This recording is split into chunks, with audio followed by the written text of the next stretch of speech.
بسم الله الرحمن الرحيم.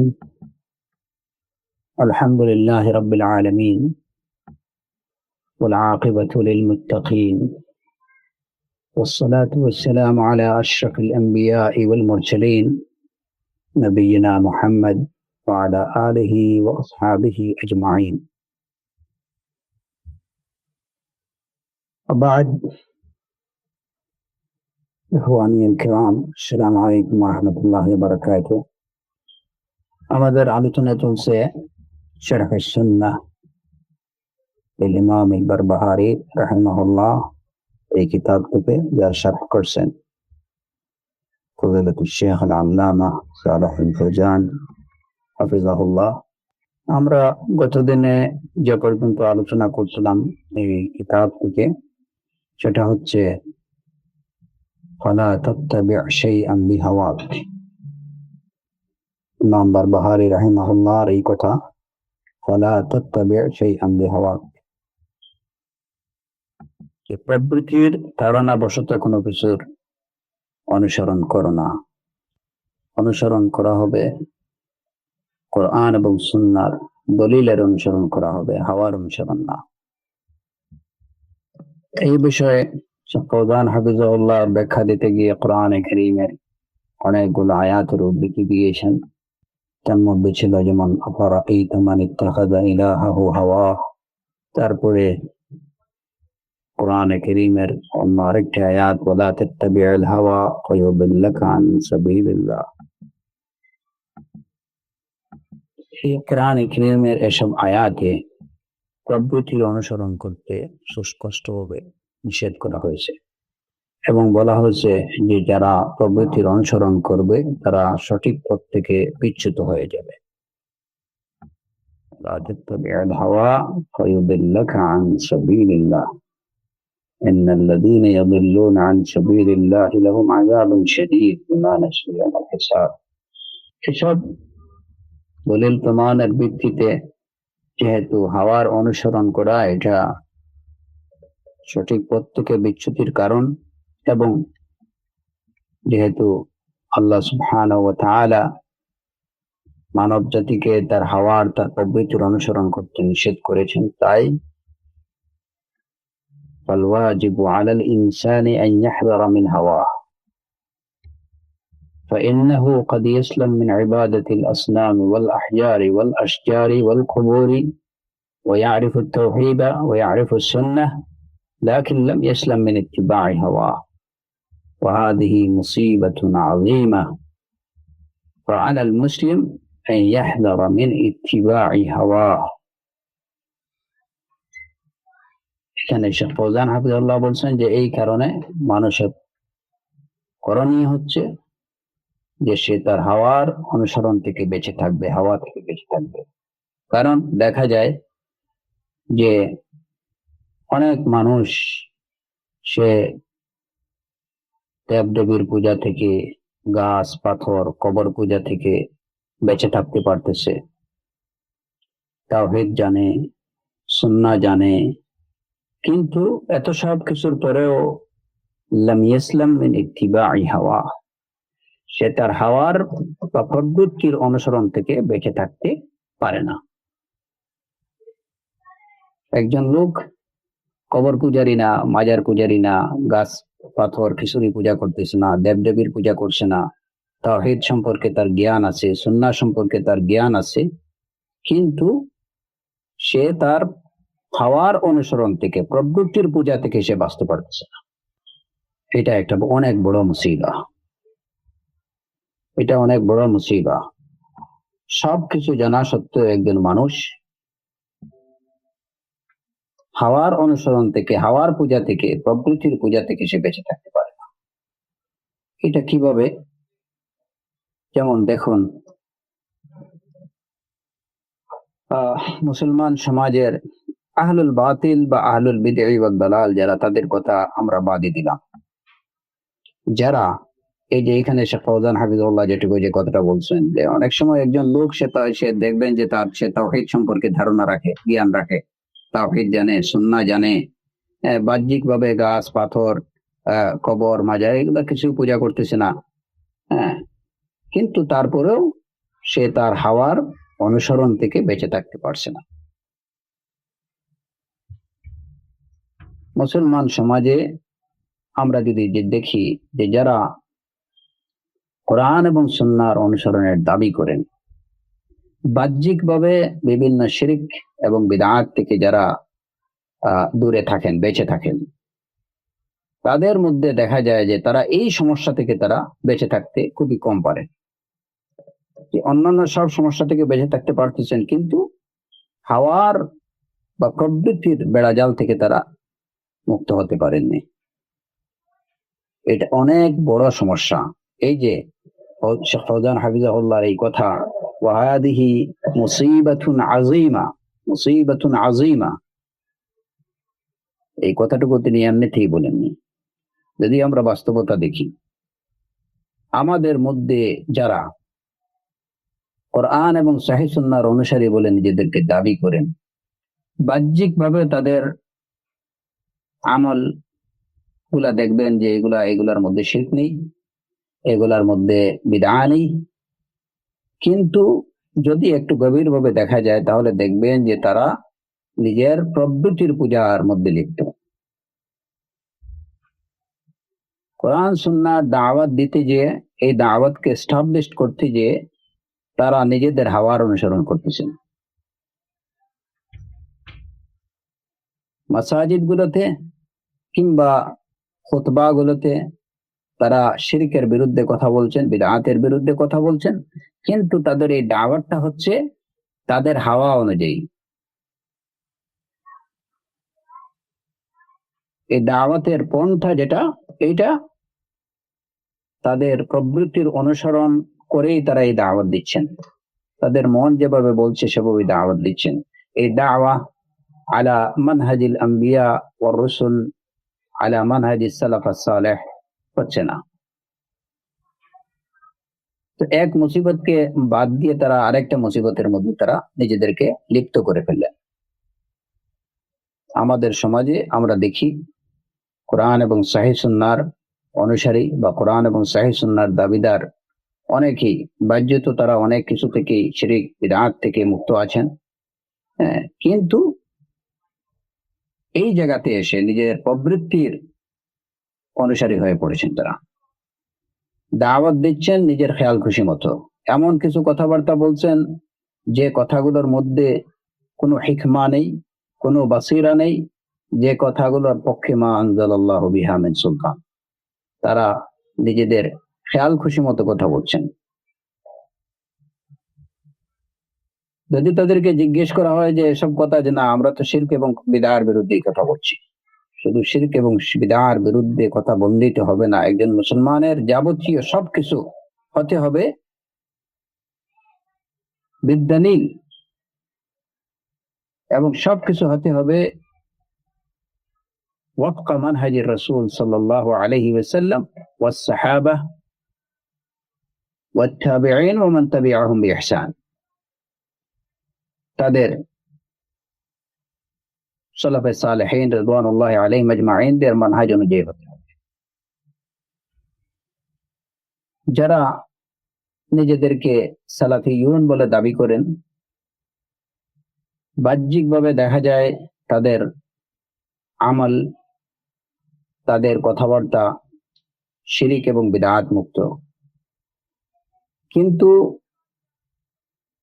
Even সালাফিয়ুনদের মধ্যেও দেখা যায় যে তারা এমন কিছু কাজ করেন, যে কাজ করতে যে তারা যে কাজগুলো করেন তারা তাদের প্রবৃত্তি তাড়িত হয়। এটা কিভাবে আমাদের আমাদের প্রত্যেককে এই বিষয়টা কিভাবে আসে? কোরআন এবং সহিহ সুন্নাহর দাওয়াত দেয়া হচ্ছে, সালাফে সালেহিনের তরিকার প্রতি দাওয়াত দেয়া হচ্ছে, ইত্তিবায়ের দাওয়াত দেয়া হচ্ছে, ইবতিদা থেকে বিরত থাকার দাওয়াত দেয়া হচ্ছে, সবই ঠিক আছে, কিন্তু এক জায়গাতে তারা তাদের প্রবৃত্তির অনুসরণ করে বসেন। সেটা কি? যেমন আজকে মনে করেন যে অস্ট্রেলিয়াতে, আমি উদাহরণস্বরূপ বলছি, অস্ট্রেলিয়াতে সালাফি দাওয়া চলছে। যদি সেখানে কিছু সালাফিয়নরা চান যে দাওয়া সালাফিয়াটা এটা গোটা অস্ট্রেলিয়াতেই চলবে, কিংবা সারা ওয়ার্ল্ডে চলবে আমরা যেভাবে ভালো মনে করি, যেভাবে আমাদের সুবিধা মতো। আমাদের কমান্ডের বাইরে গিয়ে কেউ সালাফিয়া চিন্তা করতে পারবে না। হাদিহি মুসিবা আজিমা, হাদিহি মুসিবা আজিমা। সবই ঠিক আছে, কিন্তু এই যে উদ্দেশ্য যে সবকিছু আমাদের নিয়ন্ত্রণে থাকবে, আমাদের কর্তৃত্বে থাকবে, এই দাওয়ার লিড আমরা দেব। আমরা যেটাকে ভালো মনে করব আমরা সেটার পারমিশন দেব, আমরা যেটাকে ভালো মনে করব না আমরা সেটার পারমিশন দেব না। হাদিহি মুসিবা আজিমা। যদিও সবকিছু ঠিক আছে, দাওয়াতের বিষয়বস্তু হয়তো ঠিক আছে, কিন্তু এই যে মেথড বা এই যে মেথোডোলজি অবলম্বন করা, এটা কোথা থেকে? এটা নিজের হাওয়া থেকে, এটা নিজের হাওয়া থেকে। এটা কোনোভাবেই, তাহলে দেখা গেল যে একটা মুসিবতকে বাদ দিয়ে আরেকটা মুসিবতের মধ্যে আমরা পড়ে গেছি। আযানাল্লাহু মিন যালিক। কিংবা দেখা যায় যে একজন লোক, যারা সালাফিয়ুন, আহলুল হাদিস, শিরকের বিরুদ্ধে কথা বলেন, বিদআতের বিরুদ্ধে কথা বলেন, খুরাফাতের বিরুদ্ধে কথা বলেন, সবই ঠিক আছে, কিন্তু এমন কোন উসুল ঠিক করে নিলেন নিজেদের মধ্যে যে উসুলটা সালাফে সালেহিন রিদওয়ানুল্লাহি আলাইহিম আজমাইন যেটাকে কোনো উসুল বানাননি, এমন একটা কিছুকে উসুল বানিয়ে নিলেন এবং বলা হলো যে এটা দাওয়ার স্বার্থে। এটা হলো প্রবৃত্তির অনুসরণ। কারণ যেটাকে সালাফে সালেহিন রিদওয়ানুল্লাহি আলাইহিম যে বিষয়টাকে উসুল বানাননি, যেটাকে কোনো প্রিন্সিপাল হিসাবে গ্রহণ করেননি, সেটাকে আমরা যারা সালাফে সালেহিনের অনুসারী বলে নিজেদেরকে দাবি করি, এমন কোন বিষয়কে নিজেদের পক্ষ থেকে নিজের প্রবৃত্তি তাড়িত হয়ে সেটাকে উসুল হিসাবে নির্ধারণ করা কিংবা সেটাকে প্রিন্সিপাল বানিয়ে নেয়া, এটা হলো ইত্তিবাউল হাওয়া, ইত্তিবাউল হাওয়া। আর এইটা যদি হয় ফায়ুদিল্লাকা আন সাবিলিল্লাহ, এটা কোনোভাবেই কাম্য নয়। এ টু জেড আমাদের সবকিছু হতে হবে কোরআনে কারীম এবং রাসূলুল্লাহ সাল্লাল্লাহু আলাইহি ওয়াসাল্লামের সুন্নাহ অনুযায়ী, যেভাবে এগুলোকে আমাদের সালাফে সালেহিন রিদওয়ানুল্লাহি আলাইহিম আজমাইন বুঝছেন, তারা এটাকে যেভাবে প্র্যাকটিস করছেন, তারা এটাকে যেভাবে করার নির্দেশ এবং নির্দেশনা দিচ্ছেন, ঠিক ওই পথেই আমাদের চলতে হবে সব ক্ষেত্রে।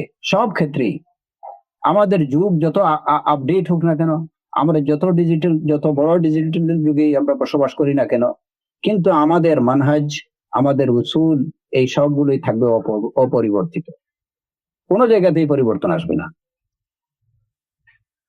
কারণ ওই একটা কারণে যে আমি অন্য সবকিছুর আমি বর্জন করলাম, সব মন্দ আমি পরিহার করলাম,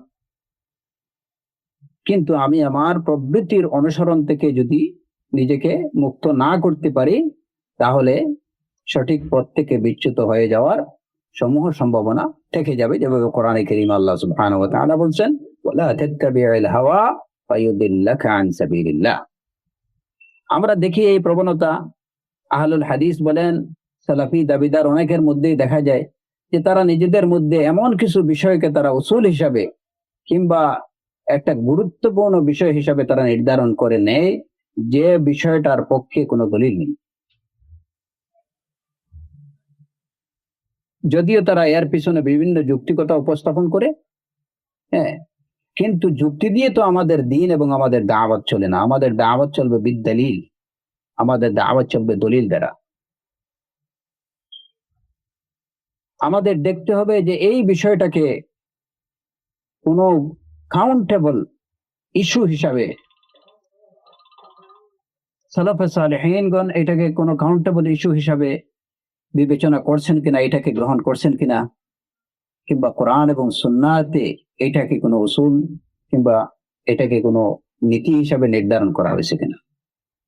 নতুবা আমি ভালো মনে করলাম বা আমরা ভালো মনে করলাম, এই সময়ে এটা আমরা মনে করি না। এই মনে করা আমাদের কি নেই, আমাদের দিনের মধ্যে এই ধরনের মনে করার কিছু নেই। আমাদের দিন হলো ইত্তিবা, আমাদের দিন ইবতিদা না, আমাদের দিনের মধ্যে কোনো ইবতিদা নেই, আমাদের দিনের মধ্যে কোনো ইবতিকার নেই। আপনি যত ভালোই মনে করুন না কেন, তাতে আমাদের কিছু যায় আসে না। আমাদের দেখতে হবে ওই বিষয়টা কোরআনে কারীম এবং সুন্নাহর মধ্যে আছে কিনা, ওই বিষয়টা সালাফে সালেহিন রিদওয়ানুল্লাহি আলাইহিম আজমাইনের প্র্যাকটিসের মধ্যে আছে কিনা। যদি থাকে সামিআনা ওয়া আতানা, বাস। আর যদি না থাকে তাহলে আপনি যত যুক্তি দিয়ে আমাদেরকে যত সুন্দরভাবে এটা উপস্থাপন করুন না কেন আর বুঝান না কেন, এটা আমাদের কাছে কোনো মূল্য নেই। এটাই হচ্ছে মানহাজুস সালাফ এবং এটাই হচ্ছে ইত্তিবা। শেখ ফাওজান হাফিজাহুল্লাহ এটু বলছেন যে এই যে ইত্তিবা হাওয়া হাদিহি মুসিবা আযীমা, এই কারণে প্রত্যেক মুসলমানের উপর ওয়াজিব হাওয়ার অনুসরণ থেকে বেঁচে থাকা। তার হাওয়া হতে হবে রাসূলুল্লাহ সাল্লাল্লাহু আলাইহি ওয়াসাল্লাম যা নিয়ে এসেছেন সে তার তাবে হতে হবে। নিজের প্রবৃত্তিকে রাসূল সাল্লাল্লাহু আলাইহি ওয়াসাল্লামের সুন্নাহর অনুসারী বানাতে হবে। নিজের প্রবৃত্তিকে সুন্নাহর অনুসারী বানাতে হবে। যেমন রাসূলুল্লাহ সাল্লাল্লাহু আলাইহি ওয়াসাল্লাম বলেছেন, লা ইউমিনু আহাদুকুম হাত্তা ইয়াকুনা হাওয়াহু তাবআন লিমা জিতু বিহি, যে তোমাদের কেউ কতক্ষণ পর্যন্ত ঈমানদার হতে পারবে না যতক্ষণ পর্যন্ত না তার হাওয়া আমি যা নিয়ে এসেছি তার অনুসারী হবে। সে তার হাওয়াকে আত্মসমর্পণ করাবে সুন্নাহর কাছে, যতক্ষণ না তার হাওয়া তার প্রবৃত্তি রাসূলুল্লাহ সাল্লাল্লাহু আলাইহি ওয়াসাল্লামের নিয়ে আসা দ্বীনের কাছে আত্মসমর্পণ করবে, ততক্ষণ পর্যন্ত কোনো লোক কোনো মানুষ ঈমানদার হতে পারবে না। ইমাম নববী রাহিমাহুল্লাহ তার আল আরবাঈনে এই হাদিসটাকে সহিহ বলেছেন। তো এই হাদিসে কি বলা হলো, যে নিজের হাওয়াকে নিজের প্রবৃত্তিকে সুন্নাহর অনুসারী বানাতে হবে, হাওয়ার অনুসরণ বর্জন করতে হবে। হাওয়ার কোনো কথা, নিজের প্রবৃত্তির কোনো কথা মানা যাবে না, প্রবৃত্তির কোনো কমান্ড শোনা যাবে না। মন চাইতেছে এটা, আমি বুঝতেছি ভালো এটা, এই কথা কোনোভাবেই গ্রহণ করা যাবে না। আমি যেটা চাইতেছি সেটা রাসূলুল্লাহ সাল্লাল্লাহু আলাইহি ওয়াসাল্লামের সুন্নাহ মুওয়াফিক কিনা সেটাই আমাকে দেখতে হবে। যদি মুওয়াফিক হয় তাহলে আমি সেটা পালন করব, যদি সেটার মুখালিফ বা বিরোধী হয় তাহলে আমি সেটাকে বর্জন করব। এটাই হচ্ছে নিজের হাওয়াকে দ্বীনের কাছে সমর্পিত করা, আত্মসমর্পণ করা। রাসূলুল্লাহ সাল্লাল্লাহু আলাইহি ওয়াসাল্লাম যা নিয়ে এসেছেন সেটার নিজের হাওয়াকে তার অনুসারী বানানো।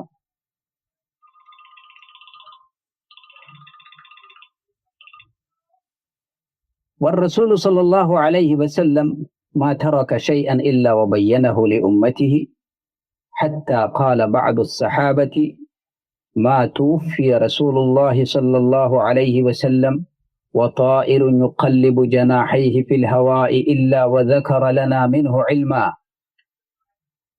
ما ترك شيئا مما تحتاجه البشرية مما يقربها إلى الله ويبعدها عن الكفر والضلال إلا بينه।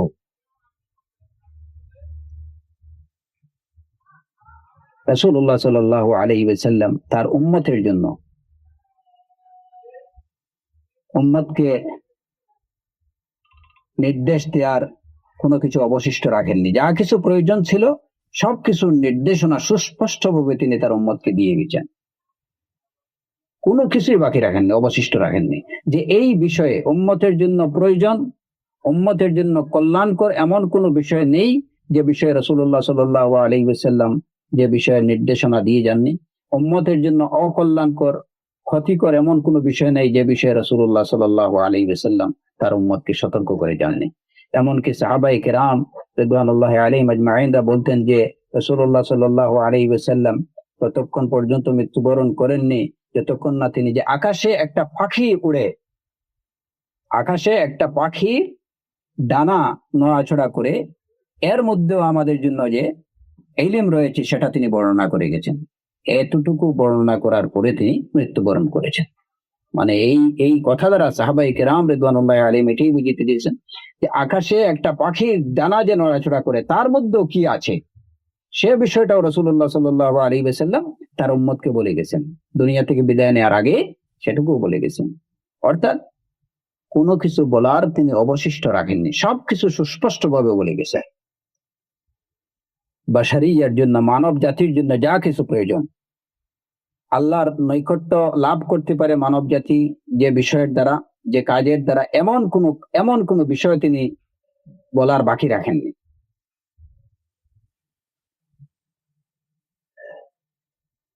যে বিষয়গুলা যার দ্বারা সে কুফর থেকে, গুমরাহি থেকে বেঁচে থাকতে পারবে, আল্লাহ নৈকট্য লাভ করতে পারবে, এমন সব বিষয়গুলো তিনি মানব জাতিকে বলে গেছেন যে কি সব কাজ করলে মানব জাতি আল্লাহ রাব্বুল আলামিনের নৈকট্য লাভ করতে পারবে, কুফর থেকে, গুমরাহি থেকে সে সে দূরে থাকতে পারবে। وقد قال صلى الله عليه وسلم إني تارك فيكم ما إن تمسكتم به لن تضلوا بعدي كتاب الله وسنتي। এবং তিনি বলে গেছেন যে অবশ্যই আমি তোমাদের মধ্যে ছেড়ে যাচ্ছি এমন কিছু যে যদি তোমরা এটাকে আঁকড়ে ধরো তাহলে আমার পরে তোমরা পথভ্রষ্ট হবে না। আর সেটা হলো কিতাব আল্লাহ ওয়া সুন্নতি, আল্লাহর কিতাব এবং আমার সুন্নাহ। এই দুইটা বিষয়কে যদি তোমরা আঁকড়ে ধরো তাহলে আমার পরে তোমরা পথভ্রষ্ট হবে না। আর এই কিতাবুল্লাহ এবং সুন্নতে রাসূলুল্লাহ সাল্লাল্লাহু আলাইহি ওয়াসাল্লামের মধ্যে মানব জাতির যা কিছু প্রয়োজন আছে সবকিছুর সুস্পষ্ট বর্ণনা এবং বিবরণ তার মধ্যে আছে।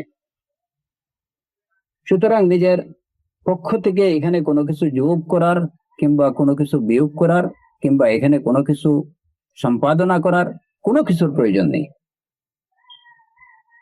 নিজের হাওয়া থেকে, নিজের প্রবৃত্তি থেকে এখানে কোনো কিছু আমি যোগ করব, বা আমার মন চাইতেছে না, আমরা মনে করতেছি এই যুগের জন্য এটা উপযোগী না, এটা বাদ দেই, এ ধরনের কোনো কিছু করার অবকাশ নেই। ইন্নী তারিকুম ফীকুম মা ইন তামাসসাকতুম বিহি লান তাদিল্লু বা'দি। আমরা যদি রাসূলুল্লাহ সাল্লাল্লাহু আলাইহি ওয়াসাল্লামের এই হাদিসের দিকে লক্ষ্য করি তাহলে হাদিসের ভাষাটা যদি আমরা দেখি কিভাবে বলা হয়েছে, মা ইন্নী তারিকুম ফীকুম মা ইন তামাসসাকতুম। আত-তামাসসুক এটা যেমনে তেমনে ধরার কথা না। তামাসসুক বলা হয় দৃঢ়ভাবে, শক্তভাবে আঁকড়ে ধরা, আত-তামাসসুক। এরপরে বলছেন যে যদি এই তামাসসুক করো তোমরা, এটা যদি শক্তভাবে দৃঢ়ভাবে আঁকড়ে ধরো, লান তাদিল্লু, এটা একদম তাকিদ দিয়ে বলতেছেন আল্লাহ রাসূল সাল্লাল্লাহু আলাইহি ওয়াসাল্লাম যে তাহলে অবশ্যই তোমরা পথভ্রষ্ট হবে না। কোন দুটো বিষয়কে আমাদের আঁকড়ে ধরতে হবে? আল্লাহর কিতাব এবং রাসূলুল্লাহ সাল্লাল্লাহু আলাইহি ওয়াসাল্লামের সুন্নাহ। সর্বক্ষেত্রে, সর্ববিষয়ে একজন মুমিনের তার দ্বীনি যত বিষয় আছে সর্ববিষয়ে যদি সে কোরআনে কারীম এবং সুন্নাহকে যদি আঁকড়ে ধরে তাহলে তার পথভ্রষ্ট হওয়ার, সঠিক পথ থেকে বিচ্যুত হওয়ার কোনো সম্ভাবনা নেই, বিন্দুমাত্র সম্ভাবনা নেই। লান শব্দ দিয়ে এটাই নিষেধ করে দেওয়া হয়েছে, এই বিষয়টা প্রতিষ্ঠিত করা হয়েছে যে কোনোভাবেই তার পথভ্রষ্ট হওয়ার কোনো সম্ভাবনা নেই। প্রয়োজন কি? আত-তামাসসুক, দৃঢ়ভাবে আঁকড়ে ধরতে হবে। তারাকা উম্মাতাহু আলাল বাইদাই লাইলিহা কানাহারিহা। রাসূলুল্লাহ সাল্লাল্লাহু আলাইহি ওয়াসাল্লাম তার উম্মতকে ধবধবে সাদা সুস্পষ্ট দিনের উপরে রেখে গেছেন, যে তার রাত্রগুলো দিনের মতো সমুজ্জ্বল, কোনো অস্পষ্টতা, কোনো অন্ধকার, কোনো কিছু নেই, সবকিছু সুস্পষ্ট, সমুজ্জ্বল। ওয়ালাম্মা আকমালাল্লাহু বিহিদ-দ্বীন ওয়া আতাম্মা বিহি আন-নি'মা ইন্তাকালা ইলা জিওয়ারি রাব্বিহি বা'দামা বাল্লাগাল বালাগাল মুবিন ওয়া আওদাহা আস-সুন্নাহ লি আসহাবিহি وقال في خطبة حجة الوداع ألا هل بلغت؟ قالوا نشهد أنك قد بلغت ونصحت فقال اللهم اشهد।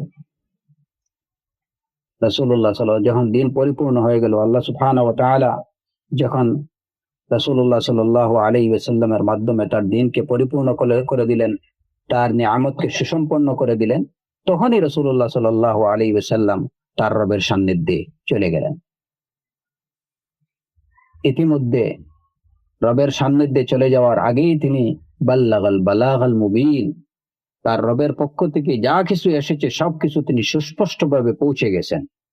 তার সুন্নাহকে সুস্পষ্টভাবে তিনি তার সাহাবায়ে কেরামের কাছে বর্ণনা করে গেছেন। এরপরে তিনি হাজ্জাতুল ওয়াদায়ের শেষ হজের বিদায়ী হজের খুতবায় তিনি বললেন, সবাইকে জিজ্ঞেস করলেন, আলা হাল বাল্লাগতু, আমি কি তোমাদেরকে পৌঁছিয়েছি? উপস্থিত সাহাবায়ে কেরাম বললেন, নাশহাদু আন্নাকা ক্বাদ বাল্লাগতা ওয়া নাসাহতা, আমরা সাক্ষ্য দিচ্ছি যে আপনি পৌঁছিয়েছেন এবং আপনি আপনি আপনার নসিহত আমাদেরকে করেছেন। তখন রাসূলুল্লাহ সাল্লাল্লাহু আলাইহি ওয়াসাল্লাম বললেন, আল্লাহুম্মা শাহাদ, হে আল্লাহ তুমি সাক্ষী থেকো, হে আল্লাহ তুমি সাক্ষী থেকো, আমার উপরে যে গুরুবার তুমি দিয়েছিলে আমি সেটা সুস্পষ্টভাবে পৌঁছে দিয়ে গেছি আমার উম্মতকে, এই তো তারা সাক্ষী। আল্লাহুম্মা শাহাদ, আল্লাহ তুমি সাক্ষী থেকো। রাসূল সাল্লাল্লাহু আলাইহি ওয়াসাল্লাম আল্লাহর পক্ষ থেকে যা কিছু নিয়ে এসেছেন, যা কিছু তার কাছে পৌঁছেছে, যে বার্তা এসেছে সে বার্তা তিনি তার উম্মতকে সুস্পষ্টভাবে পৌঁছে দিয়ে গেছেন। তিনি তার নসিহত সুস্পষ্টভাবে করে গেছেন।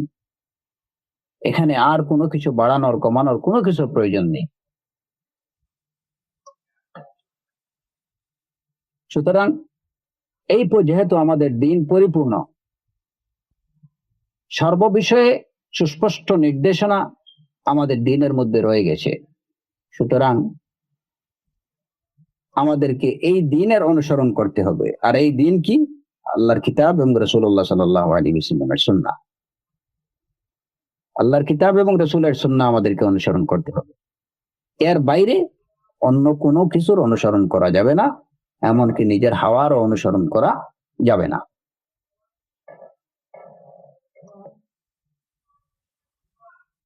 কেন? যে হাওয়া থেকে, আমি আমার প্রবৃত্তি থেকে, নিজের মন থেকে, নিজের আকল থেকে, বিবেক থেকে আমি কোনো কিছু করি, এইটুকু করার তো কোনো প্রয়োজনীয়তা এই দিনের মধ্যে নেই। যত বিষয় এখন পর্যন্ত আমাদের সামনে আবির্ভূত হয়েছে এবং কিয়ামত পর্যন্ত যত বিষয় মানব জাতির সামনে আসবে, প্রত্যেকটা বিষয়ের সুস্পষ্ট সমাধান কোরআনে কারীম এবং রাসূল সাল্লাল্লাহু আলাইহি ওয়াসাল্লামের সুন্নাহর মধ্যে সুস্পষ্টভাবে বিদ্যমান আছে। সুতরাং সেখানে নিজের বিবেক দিয়ে, আকল দিয়ে, যুক্তি দিয়ে কিংবা হাওয়া দিয়ে কোনো কিছুর সমাধান করার কোনো প্রয়োজন নেই। সুতরাং কোনোভাবেই কোরআন এবং সুন্নাহর বাইরে, দলিলের বাইরে অন্য কিছুর অনুসরণ যেভাবে করা যাবে না, তেমনি নিজের হাওয়ারও অনুসরণ করা যাবে না। কারণ এখানে হাওয়ারও কিছু করার নেই। হাওয়াকে হতে হবে কোরআন এবং সুন্নাহর তাবেয়া, অনুসারী, এর অধীনে থাকতে হবে।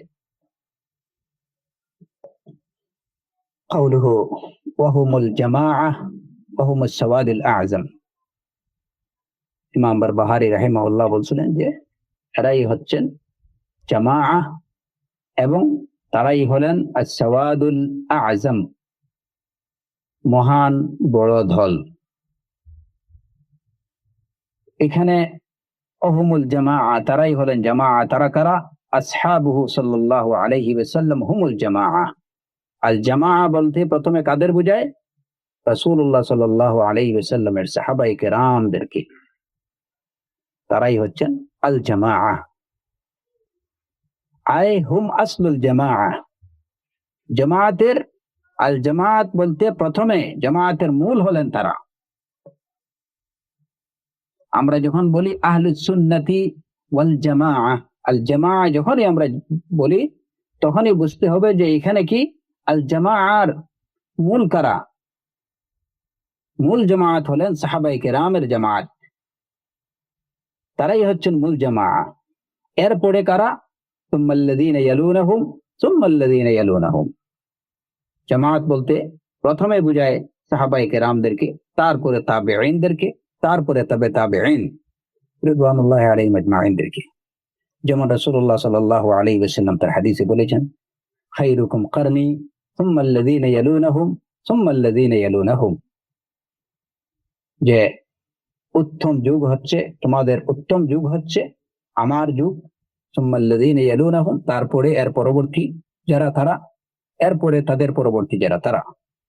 তার মানে কি, আস-সাহাবা ওয়াত তাবিউন ওয়া আতবাউত তাবিঈন, সাহাবা, তাবিঈন এবং তাবে তাবিঈন। ওয়া হুমুল কুরুনুল মুফাদ্দালা, এরাই হচ্ছেন, এদের যুগই হচ্ছে শ্রেষ্ঠতম যুগ। শ্রেষ্ঠতম যুগের শ্রেষ্ঠতম মানুষ হলেন তারাই, সাহাবায়ে কেরাম, তাবিঈন এবং আতবাউত তাবিঈন। হাউলাই হুমুল জামাআ, এরাই হচ্ছেন জামাআ। ওমান জাআ বা'দাহুম ফাহুয়া তাবিউন লাহুম, তাদের পরে যারা আসছেন তারা ওই জামাআতের অনুসারী। ইয়াত্তাবিউল আসল আল্লাযী আলাইহি সাহাবাতু রাসূলিল্লাহি সাল্লাল্লাহু আলাইহি ওয়াসাল্লাম। এই সাহাবায়ে কেরাম, তাবিউন এবং আতবাউত তাবিঈন যারা, এরাই হচ্ছেন শ্রেষ্ঠতম যুগের শ্রেষ্ঠতম লোক, এবং জামাত বলতে তাদেরকে বোঝায়। এবং আল জামাআ আমরা যখন বলি তখন প্রথমে জামাতের মূল কারা, আল জামাতের মূল হলেন সাহাবায়ে কেরাম, তারপরে তাবিঈন এবং তাবে তাবিঈন যারা, আর এরপরে যারা আসছেন ওমান জাআ বা'দাহুম ফাহুয়া তাবিউন লাহুম, এরপরে যারা আসছেন তারা ওই জামাতের অনুসারী, ওই জামাতের অনুসারী। এখানে একটা কথা বুঝতে হবে, আল জামাআ, আল জামাআ বলতে কাদেরকে বোঝায়? আল জামাতের মূল হচ্ছেন, যখনই আমরা আল জামাআ বলবো তখনই প্রথমে বুঝতে হবে সাহাবায়ে কেরামদেরকে রাদিয়াল্লাহু আলাইহিম আজমাইন। এরপরে তাবিঈন এবং আতবাউত তাবিঈন যারা, তাদেরকে, এরপরে যারা তাদের যথার্থ অনুসারী যারা, তারা হলেন ওই জামাতের অনুসারী। সেই জামাতের অনুসারী হিসাবে তারা ওই জামাতের অন্তর্ভুক্ত। সুতরাং কিয়ামত পর্যন্ত যারা ওই জামাতের মূলে যারা আছেন তাদের অনুসরণ করবে, তারা তাদের অনুসারী হিসাবে ওই জামাতের অন্তর্ভুক্ত বলে গণ্য হবে।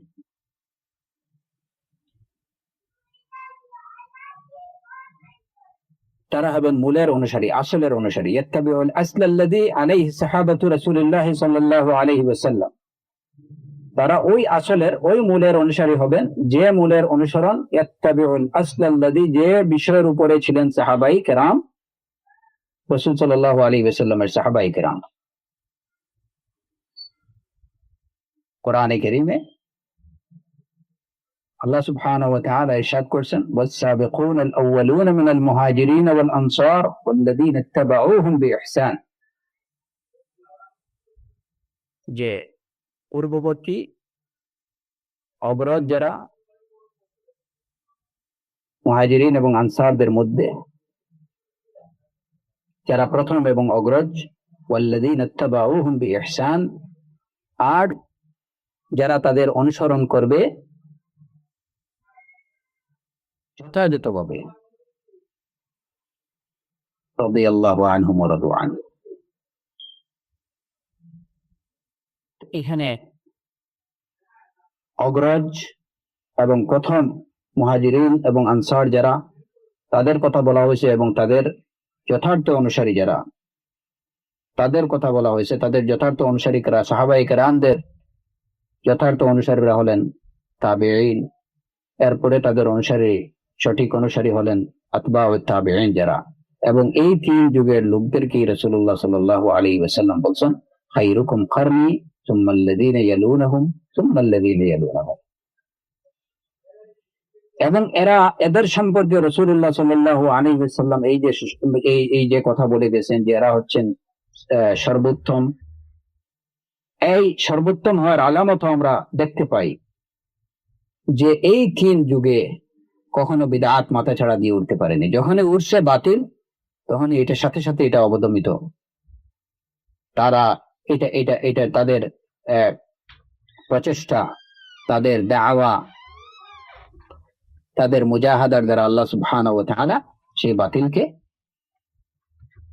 দমন করে দিয়েছেন। কিন্তু এই তিন যুগের পরে দেখা যায় যে বিভিন্ন দিক থেকে মানুষের মধ্যে নানা রকম শিরক, বিদআত, কুফর, খুরাফাত, এগুলা চতুর্দিক থেকে মাথা চাড়া দিয়ে ওঠে। এবং ওই তিন যুগে যেভাবে এগুলাকে সাথে সাথে দমন করা সম্ভব হয়েছিল, পরবর্তীতে কিন্তু সেটা সেভাবে সম্ভব হয়নি। বিদআত, শিরক বিভিন্নভাবে তার ডানা মেলেছে সব দিকে।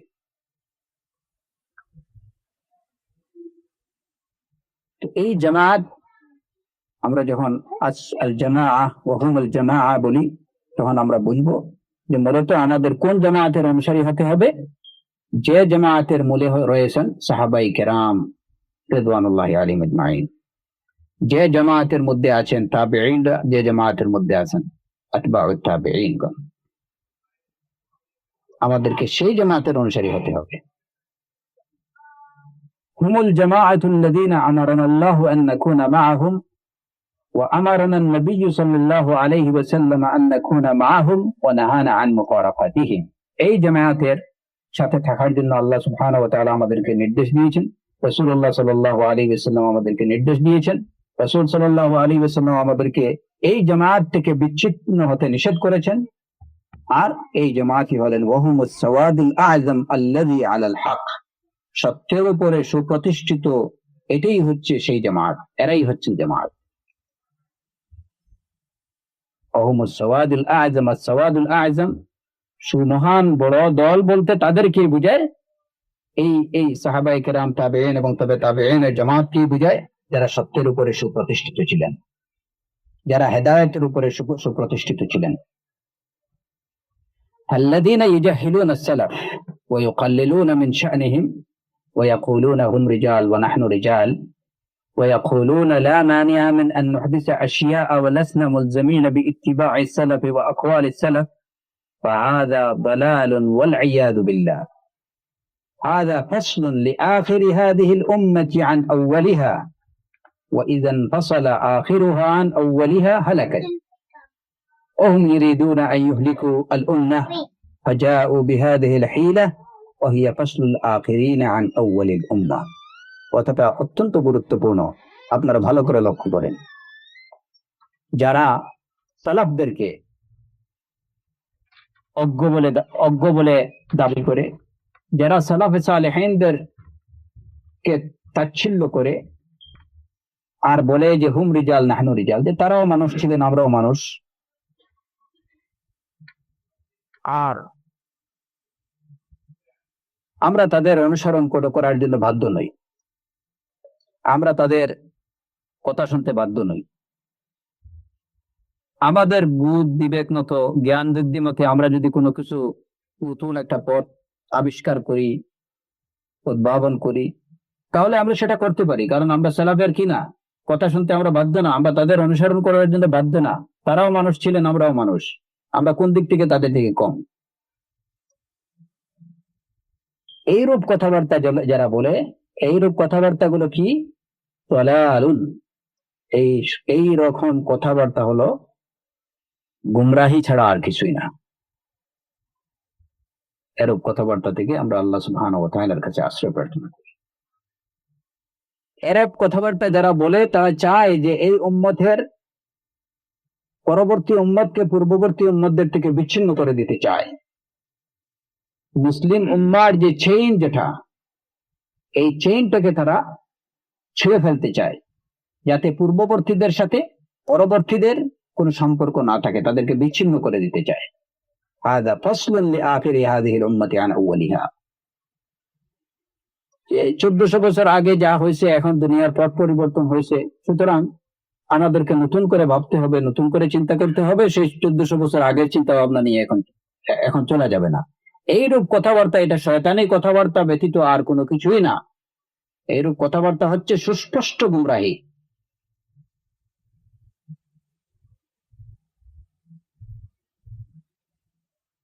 যারা এরকম কথাবার্তা বলে, এদের একটা দূরভিসন্ধি নিয়ে কাজ করতেছে। তাদের দূরভিসন্ধি দেখি যে যদি এই উম্মতকে, বর্তমান যুগের উম্মতকে যদি তাদের পূর্ববর্তীদের সাথে তাদের সম্পর্ক ছিন্ন করে দেওয়া হয়, তাহলে এরা এমনিতেই কি হয়ে যাবে? পথভ্রষ্ট হয়ে যাবে। তো এরা এই যে পূর্ববর্তীদের সাথে, অর্থাৎ জামাআতের সাথে, আল জামাআর সাথে সম্পর্ক নষ্ট করে দিতে চায়। এরা এই উম্মতকে ধ্বংস করতে চায়, আর এই কারণেই এই হিলা বা এই কারসাজিটা করে তারা। يوجد الآن من يحذر من مذهب السلف ويحذر من الرجوع إلى أقوالهم ويقول هذا زمان مضى، فيحذر مما عليه السلف ওয়াইয়াহুসসু আলাল ইবতিকার ফিদ্দীন, যে এখন এমন অনেককে পাওয়া যায় যারা মাযহাবে সালাফ থেকে, সালাফে সালেহিনের মাযহাব থেকে মানুষকে সতর্ক করে যে খবরদার সালাফিদের কাছে যেও না। যারা সালাফে সালেহিনের মাযহাব অনুসরণ করে, তাদের প্রতি চলে, তোমরা তাদের কাছে যেও না। মাযহাবুস সালাফ থেকে সাবধান করে, সালাফে সালেহিনের কথার দিকে ফিরে যেতে সাবধান করে, যে ওইদিকে যেও না, ওই সালাফদের কথা শোনো না। তারা বলে যে এই সময়, ওই সময় সালাফদের সময় তাদের যুগ চলে গেছে। সালাফরা যে পথের অনুসারী ছিলেন, যে পথের উপরে ছিলেন, এই পথ সম্পর্কে মানুষকে তারা সাবধান করে, সতর্ক করে, যে না, সালাফরা যে পথে চলেছেন ওই পথে চললে এখন আর হবে না, ওই যুগ চলে গেছে, এখন নতুন করে ভাবো, নতুন করে কিছু চিন্তা করো। এই ধরনের লোক মুসলমানদের মধ্যে, মুসলিম সমাজে পাওয়া যায়। এবং এখানেও আরো মুসিবা, যে যারা সালাফদের কথা বলে, বাহ্যিকভাবে সালাফে সালেহিনের কথা বলে, তারাও কিন্তু এখানে নতুন করে আরেকটা মুসিবত দেখা দিছে আমাদের সমাজে, যে এরা উলামায়ে কেরামদের থেকে আমাদেরকে বিচ্ছিন্ন করে ফেলতে চায়। মুখে বলতেছে যে আমরা মানহাজ আলা মানহাজ সালাফে সালেহ, নিজেদেরকে সালাফে সালেহিনের মাযহাবের অনুসারী বলে দাবি করে, কিন্তু সালাফে সালেহিনের মাযহাবের এই চেইনের মধ্যে যারা আছেন, তাদের থেকে আমাদেরকে বিচ্ছিন্ন করে দিতে চায়। তারা হলেন কারা? তারা হলেন উলামায়ে কেরাম। সেই হাক্কানি উলামায়ে কেরামদের থেকে আমাদেরকে বিচ্ছিন্ন করে দিতে চায়, যেন উলামায়ে কেরামদের সাথে আমাদের কোনো সম্পর্ক না থাকে। ওইদিকে মুখে দাবি করতেছে যে আমরা সালাফি, আমরা আহলুল হাদিস, আমরা আহলুল হাদিস। হ্যাঁ, আমরা কোনো ব্যক্তির অনুসরণ করি না, হ্যাঁ, কোনো নির্দিষ্ট ইমামের অনুসরণ করি না, আমরা তাকলিদের মুখালিফ, তাকলিদ আমরা সমর্থন করি না, আমরা সালাফে সালেহিনের অনুসরণ করি। মুখে বলতেছে এই কথা। যদি তুমি প্রকৃতই সালাফে সালেহিনের অনুসারী হয়ে থাকো, তাহলে সেই সালাফে সালেহিনের মূল জামাতের সাথে তোমার কি যারা সম্পর্কযুক্ত করে দেবেন, সেই উলামায়ে কেরামদের থেকে তুমি কিভাবে বিচ্ছিন্ন হতে পারো? এখন তারা ওইদিকে মুখে এটুকু বলে না, মুখে বলে যে আমরা সাহাবায়ে কেরাম, তাবেঈন এবং তবে তাবেঈনদের সাথে আছি। হ্যাঁ, কিন্তু তুমি কিভাবে তাবেঈনদের সাথে থাকবে? উলামায়ে কেরামদেরকে ছেড়ে দিয়ে, তাদের সাথে সম্পর্ক বাদ দিয়ে কিভাবে তুমি সেই কুরুনে মুফাদ্দালার সাথে তুমি সম্পর্ক যুক্ত হবে? এটা হচ্ছে আরেকটা বড় মুসিবা আমাদের।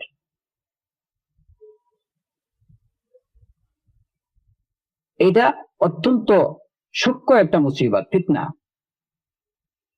আমাদের মধ্যে চলতেছে।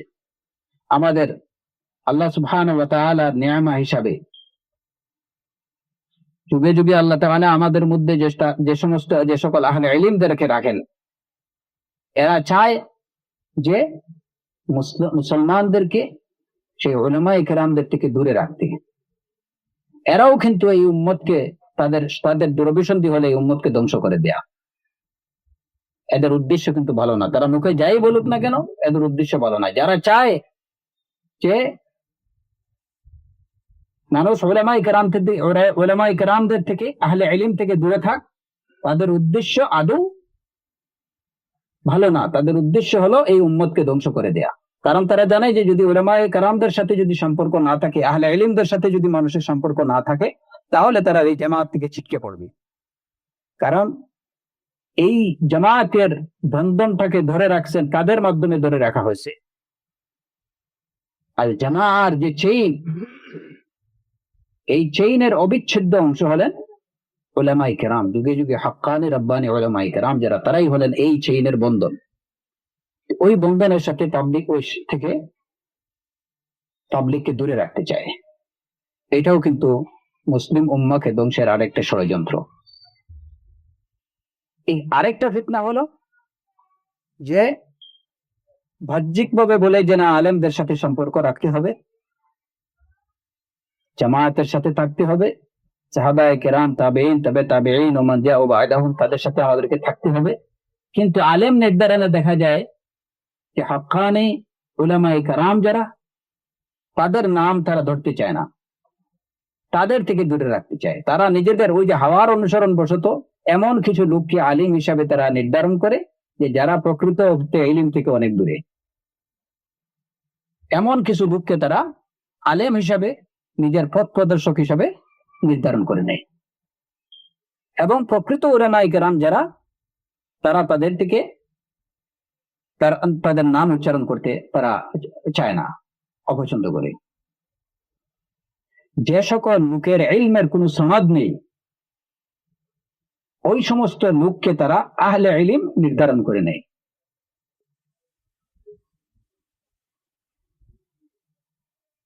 এইটা একটা মারাত্মক ফিতনা। যেমন অনেকে মনে করে, আমাদের সমাজেও এরকম লোক আছে যারা নিজেদেরকে আহলুল হাদিস বলে দাবি করে, কিংবা সালাফি বলে দাবি করে, সালাফুস সালেহিনের মানহাজের অনুসারী বলে দাবি করে, কিন্তু তারা আলেম নির্ধারণ করবে শুধুমাত্র পাক ভারত উপমহাদেশের, পাক ভারত উপমহাদেশ না, মূলত পাকিস্তান এবং ইন্ডিয়ার কিছু আলেমদেরকে মনে করে যে এরাই আল্লামা, বাস ইয়াকফি লানা, আর কিছুর দরকার নেই।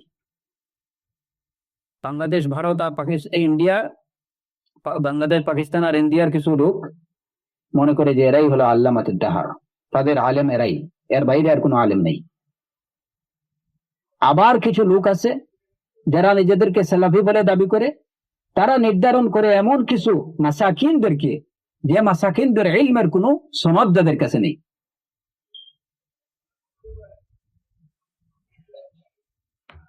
এদেরকে তারা আহলে ইলম হিসাবে নির্ধারণ করে নেয়। এটাও কিন্তু মুসিবা, কারণ প্রকৃত আলেম থেকে জনগণকে বিচ্ছিন্ন করে দূরে রেখে দিয়ে, যে লোকের কাছে ইলমের সনদ নেই তাকে আলেম হিসাবে নির্ধারণ করে মানুষকে পরিচয় করে দেয়া, এটাও কিন্তু এই দ্বীনকে ধ্বংসেরই একটা ষড়যন্ত্র পায় তারা, নিঃসন্দেহে। আল ইসনাদ মিনাদ দ্বীন, ইলমের সনদ থাকতে হবে।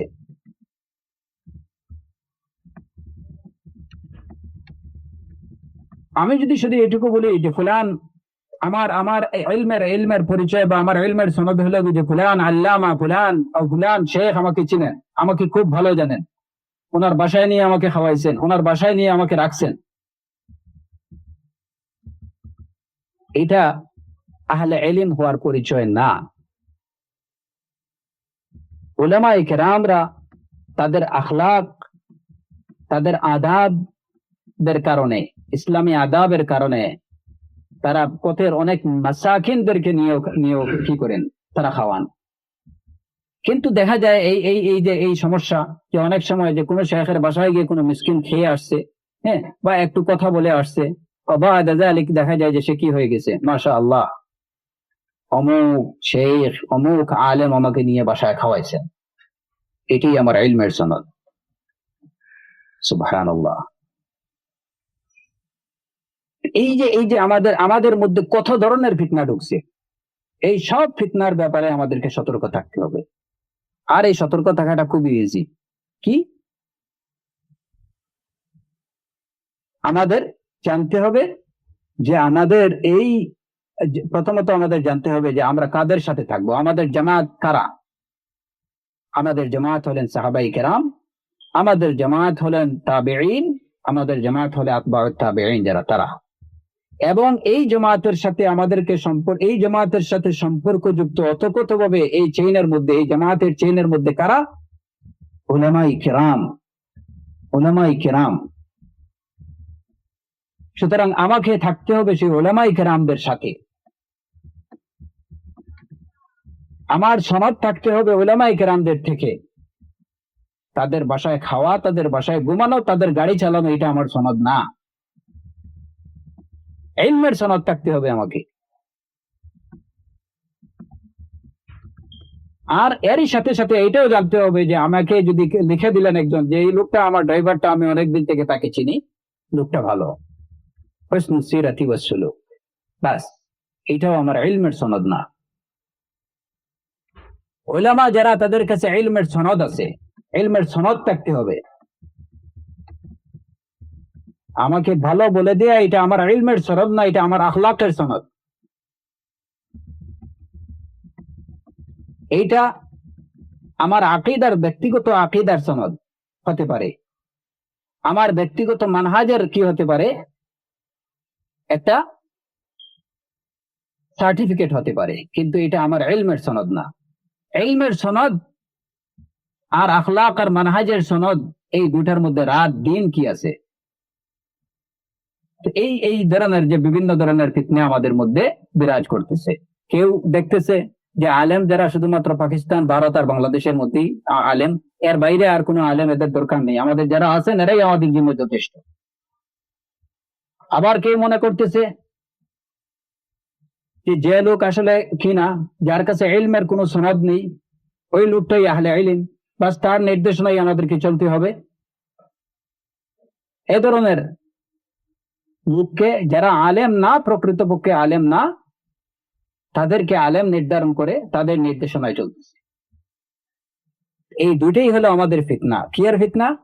এই দুইটাই হলো প্রকৃত উলামায়ে কেরাম এবং প্রকৃত জামাতের যে চেইন, যেটা ওই চেইন থেকে মুসলিম উম্মাকে বিচ্ছিন্ন করে দেওয়ার একটা পায়তারা। এই ষড়যন্ত্র থেকে আল্লাহ সুবহানাহু ওয়া তাআলা আমাদেরকে হেফাজত করুন।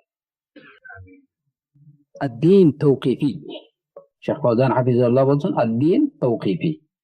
দিন হচ্ছে এটা সুনির্ধারিত একটা বিষয়, কোরআন এবং সুন্নাহ দ্বারা এটা সুনির্ধারিত। হুয়া ইত্তিবা, দিনটা হচ্ছে ইত্তিবা এর বিষয়। ওয়ালাইসা ইবতিদাআন ওয়া ইবতিকারা। দিন এখানে কোনো ইনোভেশন কিংবা নতুন কোনো কিছু সৃষ্টি করার নাম না। আল ইবতিকার ইয়াকুনু ফিস সানাআত ওয়াল মানাফি' আদ-দুনিয়াবিয়্যা। নতুন কিছু আবিষ্কার করবেন দুনিয়াবি কোনো বিষয়, জাগতিক কোনো বিষয়, নতুন কোনো মেশিন, নতুন কিছু, কোনো প্রযুক্তি আবিষ্কার করতে পারে, কিন্তু দিনের মধ্যে নতুন কিছু আবিষ্কার করা যাবে না।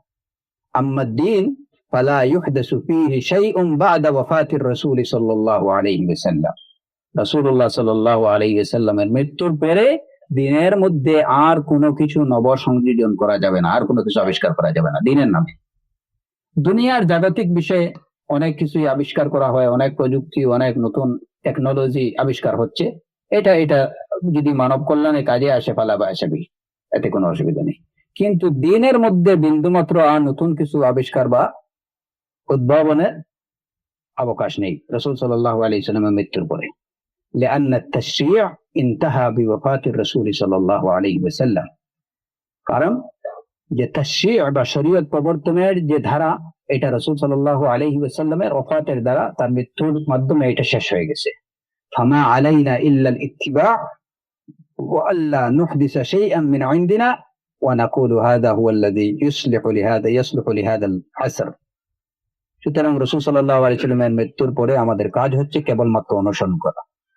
আমরা নতুন কিছু আবিষ্কার করা যাবে না। আমরা যেন নিজের পক্ষ থেকে কোনো কিছু দিনের মধ্যে আবিষ্কার না করি, আর নতুন কিছু আবিষ্কার করেও আমরা যেন এরকম কোনো কথা না বলি যে এটা এই যুগের উপযোগী, এটা বলা যাবে না। আল ইমাম মালিক রাহিমাহুল্লাহ ইয়াকুল লা ইসলিহু আখিরা হাযিহিল উম্মতি ইল্লা মা আসলাহা আউওয়ালাহা। ইমাম মালিক রাহিমাহুল্লাহ অত্যন্ত চমৎকার যে কথাটা বলেছেন, এবং যেটা উলামায়ে কেরামদের মধ্যে যে কথাটা সর্বতভাবে স্বীকৃতি পেয়েছে, যে লা ইসলিহু আখিরা হাযিহিল উম্মতি ইল্লা মা আসলাহা আউওয়ালাহা। যে বিষয়টা এই উম্মতের পূর্ববর্তীদেরকে কল্যাণ দিয়েছে, তাদেরকে সঠিক পথ দেখিয়েছে, এই পূর্ববর্তীদেরকেও ওই বিষয়টাই কিন্তু তাদেরকে সংশোধন করবে। অর্থাৎ যে বিষয়ের দ্বারা পূর্ববর্তী উম্মাহ সংশোধিত হয়েছিলেন, সঠিক পথপ্রাপ্ত হয়েছিলেন, কল্যাণ প্রাপ্ত হয়েছিলেন, সেই একই বিষয় দ্বারা এই শেষ জামানার উম্মতরাও কি হতে হবে? কল্যাণ প্রাপ্ত হতে হবে। এর বাইরে আর কোনো পথ নেই। সালাফে সালেহিন যে পথের অনুসরণ করে তারা হিদায়াত প্রাপ্ত হয়েছিলেন, কল্যাণ প্রাপ্ত হয়েছিলেন, এই শেষ জামানার উম্মতরাও যদি তারা চায় যে তারা কল্যাণ চায়, তারা হিদায়াত চায়, তাহলে ওই পূর্ববর্তীদের অনুসৃত বিষয়কে অনুসরণ করতে হবে। এর বাইরে তাদের আর কিছু করার নেই। আর কোনো বিষয় তাদেরকে কল্যাণ দিতে পারবে না, তাদেরকে সঠিক পথ দেখাতে পারবে না, তাদের অবস্থা সংশোধন করতে পারবে না। আল্লাযী আসলাহা আউওয়ালাহা ওয়াল কিতাবু ওয়াস সুন্নাহ। আর ওই পূর্ববর্তীদেরকে ইসলাহ করছিল কি, কোন বিষয়, কিসের দ্বারা তারা ইসলাহ হয়েছিলেন? কিতাব, আল কিতাব, কোরআনে কারীম দ্বারা এবং সুন্নাহ দ্বারা। ফালা ইসলিহু আখির হাযিহিল উম্মতি ইল্লাল কিতাব ওয়াস সুন্নাহ, ফালা ইসলিহু আখির হাযিহিল উম্মাহ ইল্লাল কিতাব ওয়াস সুন্নাহ। সুতরাং এই শেষ উম্মতকে ইসলাহ করার একমাত্র মাধ্যম হলো কিতাবুল্লাহ ওয়া সুন্নাতু রাসূলিল্লাহ সাল্লাল্লাহু আলাইহি ওয়াসাল্লাম। قوله والسواد الأعظم الحق وأهله، السواد الأعظم الحق وأهله, যে মহান বড় দল হচ্ছে কারা? আল হক, সত্য এবং সত্যের অনুসারী যারা, তারাই হচ্ছেন মহান বড় দল। السواد هم أهل الحق, বড় দল বলতে আহলে হককে বোঝায়। আর আহলে হক কারা? ওয়াহলুহু আল মুতামাসসিকুনা বিহি, হকের আহলে হক কারা? যারা হককে সুদৃঢ়ভাবে আঁকড়ে ধরেন, তারাই হচ্ছেন আহলে হক। যারা বাস্তবে সত্যকে, হককে যারা সুদৃঢ়ভাবে আঁকড়ে ধরেন, তারাই হচ্ছেন আহলুল হক। আর এরাই হচ্ছেন আস-সাওয়াদুল আ'যাম। ওয়ালাইসা মা'না আস-সাওয়াদুল আ'যাম মুজাররাদুল কাথরা, মা'না আস-সাওয়াদুল আ'যাম মান কানা আলাল হক। সাওয়াদে আযম, বড় দলের অর্থ, মহান বড় দলের অর্থ এটুকু না। সাওয়াদে আযম বলতে শুধুমাত্র যে সংখ্যাধিক্য, অনেক বেশি সংখ্যক লোকের দলকে বোঝায় না। এই দলে লোক সংখ্যা অনেক, এরাই সাওয়াদে আযম না, কোনোভাবেই না। মা'না সাওয়াদুল আ'যাম মান কানা আলাল হক, মান কানা আলাল হক। সাওয়াদে আযম বলতে বোঝায় যে হকের উপরে সেই সাওয়াদে আযম। অনেক বড় একটা জামাত, এই দলে লোক সংখ্যা লক্ষ লক্ষ লোক এই দলে, এটাই সাওয়াদে আযম না, কোনোভাবেই না, ওইটা সাওয়াদে আযম না। সাওয়াদে আযম হলো মান কানা আলাল হক, যে সত্যের উপরে আসে সেই সাওয়াদে আযম। ওয়ালাউ কানু কালিলিন, যদিও তারা সংখ্যায় অনেক কম হয়, কিন্তু তারাই হচ্ছে যারা সত্যকে সুদৃঢ়ভাবে আঁকড়ে ধরে, তারাই হচ্ছে সাওয়াদে আযম, যদিও তারা সংখ্যায় খুবই কম হয়। হাত্তা ওয়ালাউ কানা রাজুলান ওয়াহিদান, হাত্তা ওয়ালাউ কানা রাজুলান ওয়াহিদান, একজন লোক যদি সত্যকে সুদৃঢ়ভাবে অবলম্বনকারী হয়ে থাকে, তাহলে সে একাই সাওয়াদে আযম। কথা হলো যে বাঘের বাচ্চা একটাই বড়, শিয়ালের বাচ্চা 100টা থেকে। একজন লোক যদি প্রকৃত সত্যকে সঠিকভাবে অবলম্বনকারী হয়ে থাকে, তাহলে সেই হলো সাওয়াদে আযম। আর অপরদিকে যদি বাতিলের পক্ষে, বাতিলের উপরে যদি শত কোটি মানুষ থাকে, তাহলে সেটা কি না? সাওয়াদে আযম না। আস-সাওয়াদুল আযম মান কানা আলাল হক ওয়ালাউ কানু কালিলিন ফাহুমুস সাওয়াদুল আযম, হাত্তা ওয়ালাউ কানা রাজুলান ওয়াহিদান, একজন লোক যদি হয়, মান কানা আলাল হক ফাহুয়া সাওয়াদুল আযম, একজন লোক যদি সত্যের উপরে সুপ্রতিষ্ঠিত থাকে, তাহলে সে সাওয়াদে আযম। লা নানজুরু লিল কাসরা ওয়া ইন্নামা নানজুরু লিমা হুয়া আলাইহি, লা নানজুরু লিল কাসরা ওয়া ইন্নামা নানজুরু লিমা হুয়া আলাইহি। বিশেষভাবে এই কথাটার প্রতি লক্ষ্য করেন আবারও আপনারা, আমরা সংখ্যাধিক্যের দিকে তাকাবো না, আমরা তাকাবো কির দিকে? লিমা হুয়া আলাইহি, লোকটা কিসের উপরে আছে ওইটা দেখবো আমরা। ওই লোকটা মিন হাইসুল আকীদা, আকীদা, আমল, আখলাক, সব দিক থেকে সে লোকটা সত্যের উপরে আছে কিনা, এটা হলো দেখার বিষয়। লা নানজুরু লিল কাসরা, এরা তো অনেক দিন দিন এদের প্রপাগান্ডা অনেক বেড়ে যাচ্ছে, চতুর্দিকে এরা হালাকা করতেছে, দুরুস হচ্ছে, তাদের কনফারেন্স হচ্ছে, সভা সেমিনার সিম্পোজিয়াম তারা করতেছে। হ্যাঁ, আমাদের কোনো অ্যাক্টিভিটি নেই, আমরা কিছু করতে পারতেছি না। তো তাদের এই যে তাদের এই প্রপাগান্ডা, এই জোরসোরে প্রপাগান্ডা, এটাই কি তাদের সত্যের পরিচয়? আদৌ না। লা নানজুরু লিল কাসরা, তাদের সংখ্যা দিকে এটা আমাদের দেখার বিষয় না।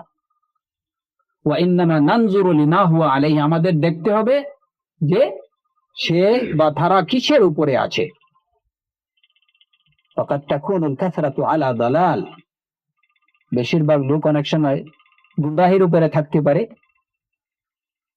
যেমন কোরআন কারীমে আল্লাহ সুবহানাহু ওয়া তাআলা বলেন, ওয়া ইন তুতিআ আকসারা মান ফিল আরদি ইউদিল্লুকা আন সাবিলিল্লাহ, সূরাতুল আনআমের 116 নম্বর আয়াতে আল্লাহ রাব্বুল আলামিন ইরশাদ করছেন, তার নবীকে বলছেন, ওয়া ইন তুতিউ আকসারা মান ফিল আরদি ইউদিল্লুকা আন সাবিলিল্লাহ। হে নবী, আপনি যদি বেশিরভাগ লোকের অনুসরণ করেন, দুনিয়াতে যারা আছে তাদের বেশিরভাগের অনুসরণ করেন, ইউদিল্লুকা আন সাবিলিল্লাহ, তাহলে তারা আপনাকে আল্লাহর পথ থেকে বিচ্যুত করে দেবে। পৃথিবীর বেশিরভাগ লোকের অনুসরণ যদি আপনি করেন, তাহলে তারা আপনাকে আল্লাহর পথ থেকে বিচ্যুত করে দেবে। সুতরাং কাসরাত বা সংখ্যাধিক্য, মেজরিটি, এটা সত্যের পরিচায়ক না, কোনোভাবেই না। وقال تعالى وما أكثر الناس ولو حرصت بمؤمنين। সূরা ইউসুফের 103 নম্বর আয়াতে আল্লাহ সুবহানাহু ওয়া তাআলা ইরশাদ করেছেন যে আপনি যদিও চান, আপনি যদিও আন্তরিকভাবে আপনি চান, তারপরেও বেশিরভাগ মানুষ ঈমান পোষণকারী নয়। তাহলে দেখা যাচ্ছে যে বেশিরভাগ মানুষই কি সত্য বিচ্যুত।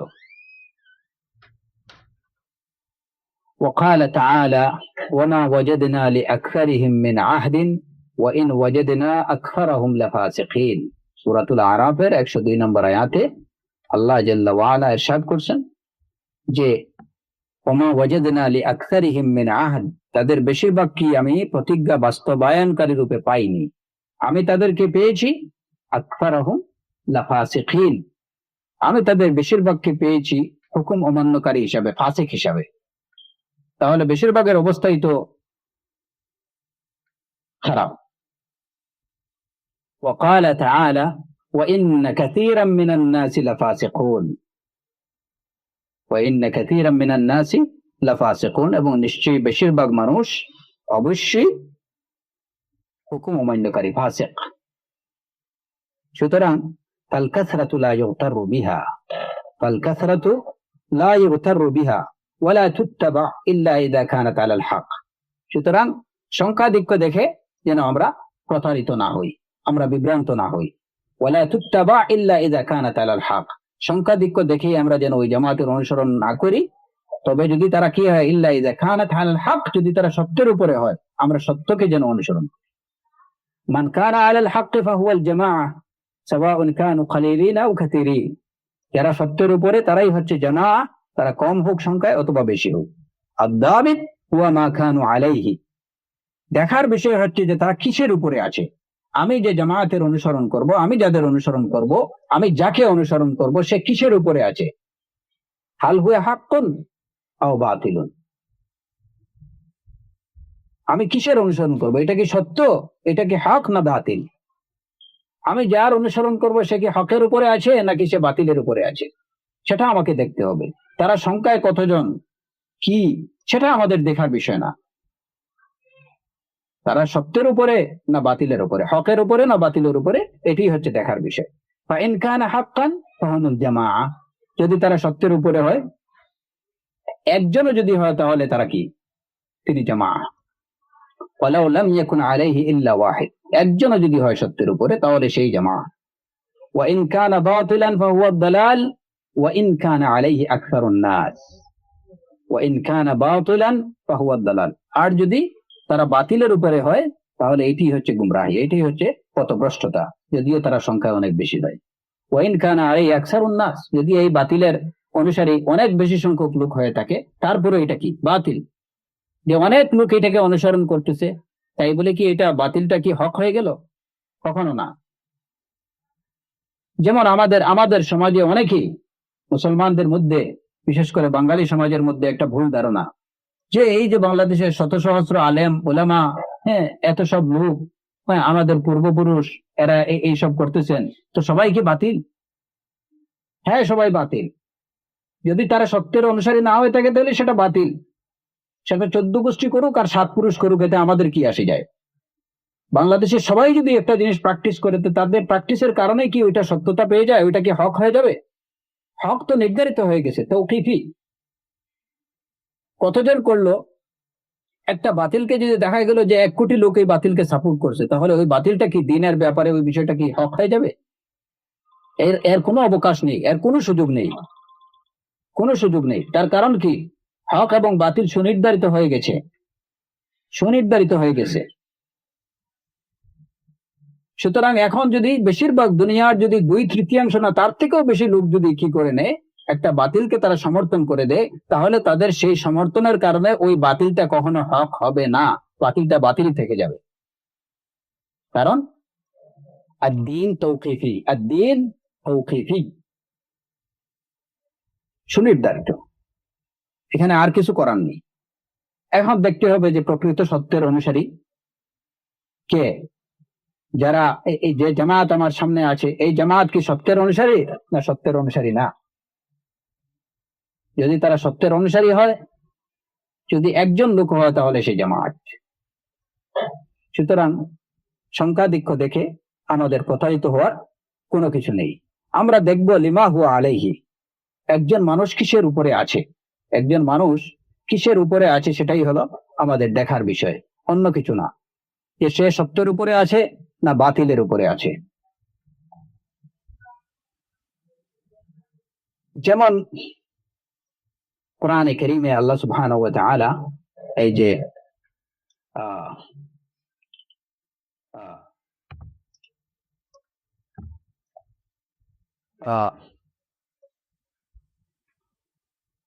সূরাতুন নিসার 123 নম্বর আয়াত, 23 নম্বর আয়াতে আল্লাহ সুবহানাহু ওয়া তাআলা বলছেন, লাইসা বিআমানিয়িকুম ওয়ালা আমানিয়্যি আহলিল কিতাবি মান ইয়ামাল সু, লাইসা বিআমানিয়িকুম ওয়ালা আমানিয়্যি আহলিল কিতাব মান ইয়ামাল সুআন ইউজজা বিহি, মান ইয়ামাল সুআন ইউজজা বিহি ওয়ালা ইয়াজিদ লাহু মিন দুনিল্লাহি ওয়ালিয়্যান ওয়ালা নাসীরা।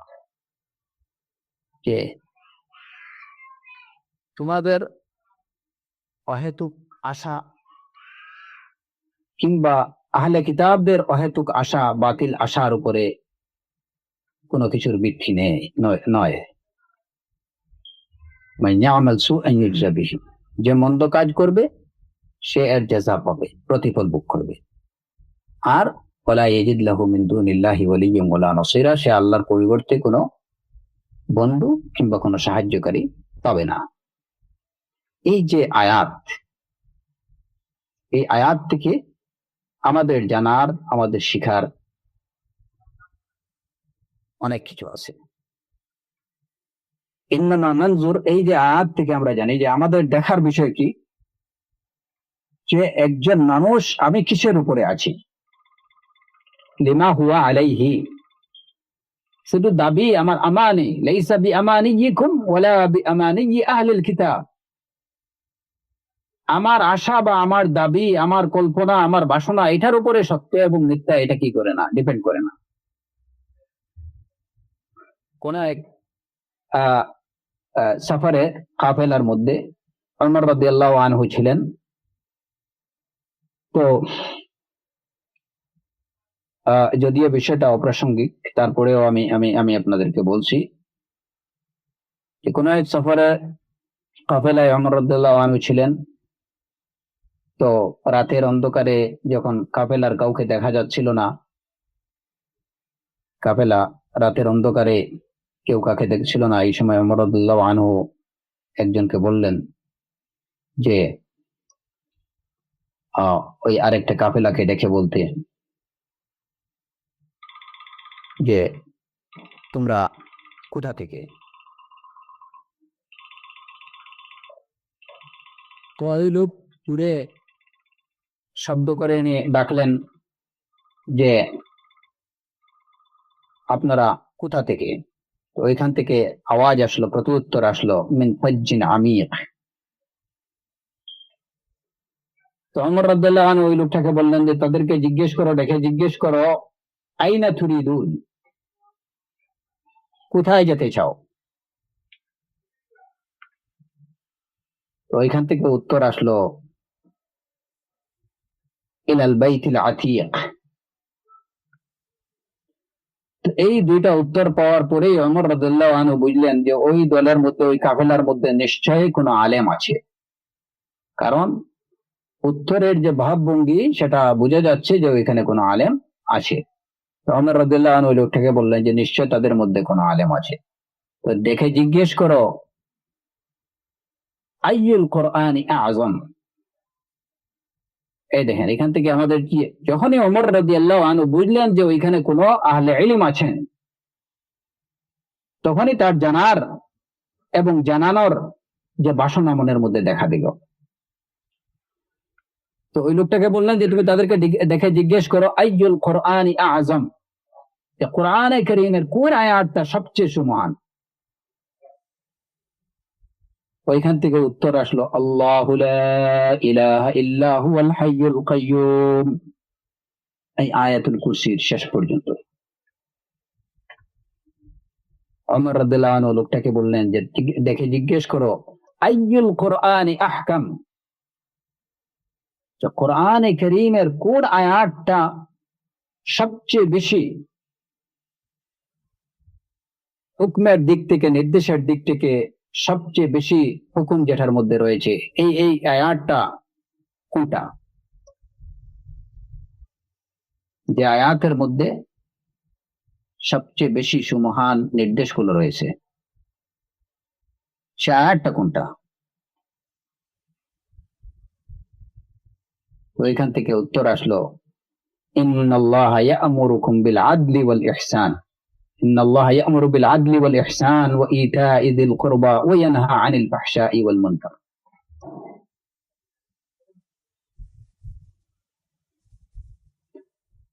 ওমর রাদিয়াল্লাহু আনহু এই লোকটাকে আবার বললেন তুমি তাই জিজ্ঞেস করো আইয়ুল কোরআনি আজমা, কোরআনে কারীমের কোন আয়াতটা সবচেয়ে বেশি মুজমা, মানে সবচেয়ে বেশি জামিয়া, যে আয়াতের মধ্যে সবকিছুর জিস্ট রয়ে গেছে, সেই আয়াতটা কোনটা। তা রাসূলুল্লাহ ওইখান থেকে ওই কাফেলা থেকে উত্তর আসলো ফামান ইয়া'মাল মিসকালা যাররাতিন খায়রান ইয়ারাহ ওয়া মান ইয়া'মাল মিসকালা যাররাতিন শাররান ইয়ারাহ। ওমর রাদিয়াল্লাহু আনহু ওই লোকটাকে বললেন তুমি জিজ্ঞেস করো, দেখে জিজ্ঞেস করো আইয়ুল কোরআনি আখওয়াফ, আইয়ুল কোরআনি আখওয়াফ, যে কোরআনে কারীমের কোন আয়াতটা সবচেয়ে বেশি ভীতিদায়ক, ভীতিকর, সবচেয়ে আয়াতটা কোনটা, বড় আয়াতটা ভীতিদায়ক, সবচেয়ে ভীতিকর আয়াতটা কোনটা।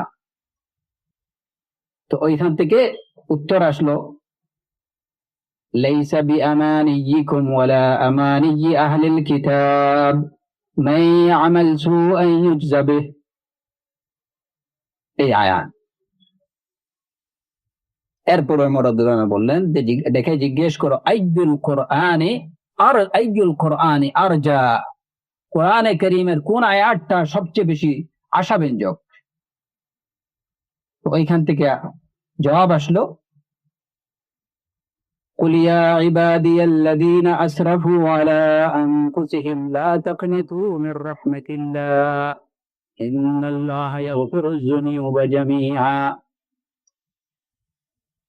ওমর রাদিয়াল্লাহু আনহু বুঝে গেলেন যে বিষয়টা কি। জিজ্ঞেস করলেন, লোকটাকে বললেন যে দেখে জিজ্ঞেস করো আফিকুম আব্দুল্লাহ আই ইবনু মাসউদ, যে তোমাদের মধ্যে কি আব্দুল্লাহ রয়েছেন। তো ওই কাফেলার পক্ষ থেকে জবাব আসলো যে হ্যাঁ, আমাদের মধ্যে আব্দুল্লাহ ইবনে মাসউদ আছেন। এই জবাবগুলো আব্দুল্লাহ ইবনে মাসউদ রাদিয়াল্লাহু আনহু দিয়েছিলেন। তো এই যাই হোক, এই ঘটনার মধ্যে আমাদের মাহাল্লে ইস্তিশহাদ যেটা, সেটা হচ্ছে এই আয়াত লাইসা বিআমানিয়িকুম ওয়ালা আমানিয়্যি আহলিল কিতাব মান ইয়া'মাল সুআন ইউজযা বিহি, মান ইয়া'মাল সুআন ইউজযা বিহি, যে শুধুমাত্র আমানি, কামনা বাসনা আর দাবির ব্যাপার না, হক এবং বাতিল এটা দাবির ব্যাপার না, যে আমরা হকের উপরে আছি, হ্যাঁ আমরা সত্যের উপরে আছি, এইটা না। আল্লাহ সুবহানাহু ওয়া তাআলা কোরআন এই যে এই আয়াতের একটা প্রেক্ষাপট আছে। সেই প্রেক্ষাপট হলো যে একবার, যেমন কাতাদা রাহিমাহুল্লাহ থেকে বর্ণিত, যে একবার আহলে কিতাব এবং মুসলমানদের মধ্যে একটা বিতর্ক দেখা দিল। আহলে কিতাবরা দাবি করলো যে আমাদের ধর্ম এবং আমাদের নবী হলেন শ্রেষ্ঠ, কারণ আমাদের ধর্মটা তোমাদের ধর্মের আগে আসছে, আমাদের ধর্মগ্রন্থটা তোমাদের ধর্মগ্রন্থ থেকে শ্রেষ্ঠ, আমাদের নবী তোমাদের নবী থেকে শ্রেষ্ঠ। কারণ কি, যে আমাদের নবী তোমাদের নবীর আগে আসছেন, আমাদের গ্রন্থটা তোমাদের গ্রন্থের আগে আসছে। তারা এই বলে শ্রেষ্ঠত্বের দাবি করলেন। আর মুসলমানরা বললেন যে না, আমাদের ধর্ম, আমাদের গ্রন্থ হলো শ্রেষ্ঠ গ্রন্থ, কারণ আমাদের গ্রন্থ আসার পরে তোমাদের যে ধর্মীয় গ্রন্থগুলো ওইগুলা সবগুলা রহিত হয়ে গেছে। আর আমাদের নবী হলেন শ্রেষ্ঠ, কারণ আমাদের নবী হলেন শেষ নবী, আমাদের নবী আসার পরে আর কোনো নবী আসবেন না। সুতরাং আমাদের ধর্মগ্রন্থ এবং আমাদের নবী হলেন শ্রেষ্ঠ নবী।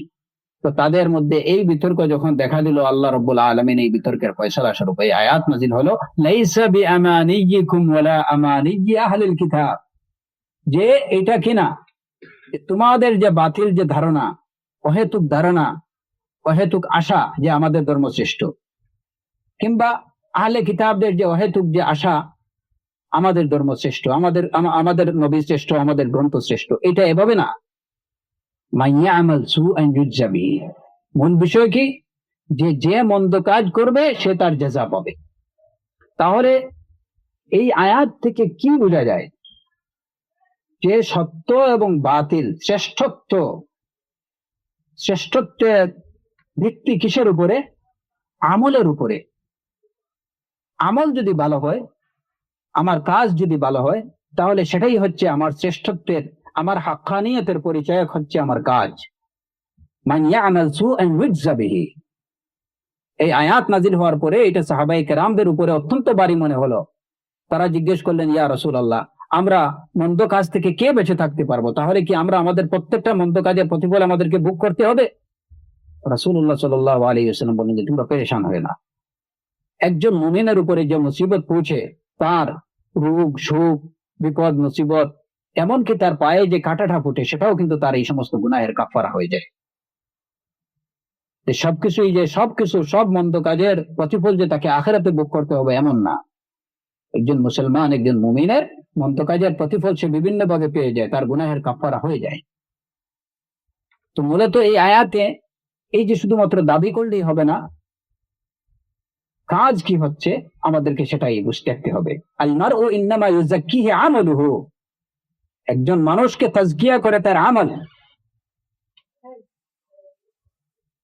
সে শুধু দাবি করলো যে আমার হক্কানিয়তের সার্টিফিকেট আমার কাছে আছে, আমার কাছে এই আছে সেই আছে।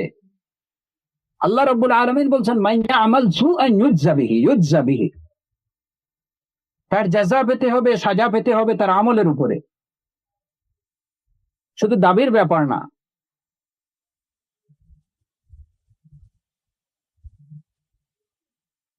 মানুষের এই যে শেখ ফাউজান হাফিজাহুল্লাহ এখানে বলছেন যে ইন্নানা নানজুরু লিমা হুয়া আলাইহি, আমরা দেখব যে সে কিসের উপরে আছে, এটাই দেখার বিষয়। যে একজন লোক আকীদার দিক থেকে, আখলাকের দিক থেকে, মানহাজের দিক থেকে, আমলের দিক থেকে, সব দিক থেকে সে হকের উপরে আছে কিনা, এটাই দেখার বিষয়, এটাই মূল বিষয়। তারপরে অন্যান্য যে বিষয় সেটা হয়তো সাপোর্টিং হতে পারে, সহায়ক, সমর্থক, কিন্তু মৌলিক বিষয় না।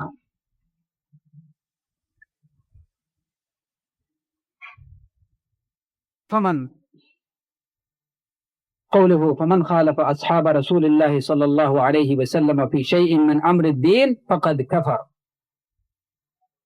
যে ব্যক্তি রাসূলুল্লাহ সাল্লাল্লাহু আলাইহি ওয়াসাল্লামের দ্বীনে কোনো বিষয়ে রাসূল সাল্লাল্লাহু আলাইহি ওয়াসাল্লামের সাহাবায়ে কেরামের বিরোধিতা করবে, ফাকাদ কাফার, সে কুফর করলো।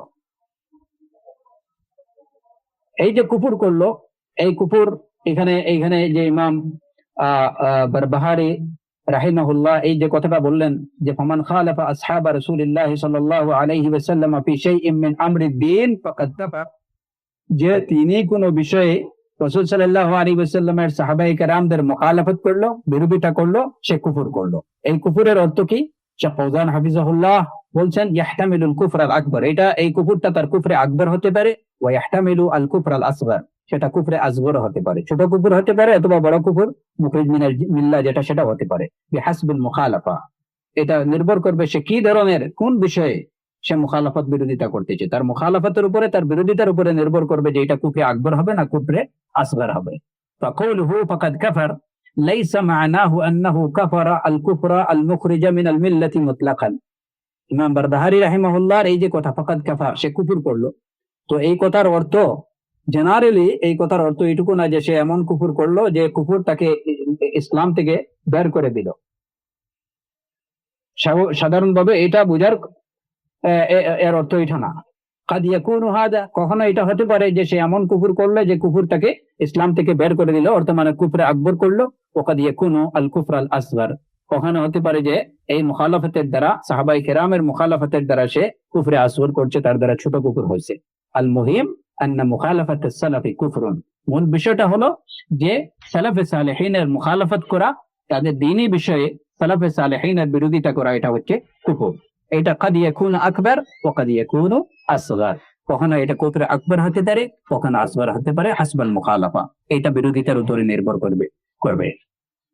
আও আন্নাল মুরাদ, অথবা এই যে ফাকাদ কাফারা, এই কথার অর্থ হতে পারে আন্নাহু ইযা খালাফাহুম ফি আউয়ালিল আমরি বিশাইইল ইয়াসির, যে সে যদি প্রথমে হয়তো একটা ছোটখাটো বিষয়ে সাহাবায়ে কেরামদের মুখালাফত করলো, সুম্মা বিতাদাররুজ, এরপরে আস্তে আস্তে ইয়াখরুজু মিনাদ-দ্বীন বিল কুল্লিয়া, আস্তে আস্তে সে বড় ধরনের বড় বড় বিষয়েও সাহাবায়ে কেরামদের মুখালাফত করতে শুরু করবে এবং এভাবেই সে দিন থেকে বেরিয়ে যাবে। ফায়াউলু আমরুহু ইলাল কুফর, তখন তার বিষয়টা হবে যে সে বড় কুফর করে ফেলবে। হ্যাঁ, কুফর যেটা মুখরিজ মিনাল মিল্লাহ, মানে প্রথমে হয়তো সে একটা বিরোধিতা করলো, ফাকাদ কাফার, প্রথমে কুফর করলো যেটা একদম ছোট কুফর, তারপরে বা একটা ছোট্ট বিষয়, তুচ্ছ বিষয় হয়তো সাহাবায়ে কেরামদের মুখালাফত করলো যে না এটা কিছু না, এইভাবে আস্তে আস্তে দেখা গেল যে ওই বিন্দু বিন্দু মিলেই এর বাদে মহাসিন্ধু হয়ে গেল। হ্যাঁ, সে বড় কুফরে চলে গেল। যখন সে এইভাবে ধারাবাহিক ভাবে অব্যাহত ভাবে সে সাহাবায়ে কেরামদের দ্বীনি বিষয়ে, সাহাবায়ে কেরামদের সালাফদের মুখালাফত করতে থাকবে, তখন এক পর্যায়ে সে তার থেকে সে কুফরে আকবরের দিকে চলে যাবে। ফায়াখরুজু মিনাদ-দ্বীনি কুল্লিহি, তখন সে দিন থেকে সম্পূর্ণভাবে বেরিয়ে যাবে।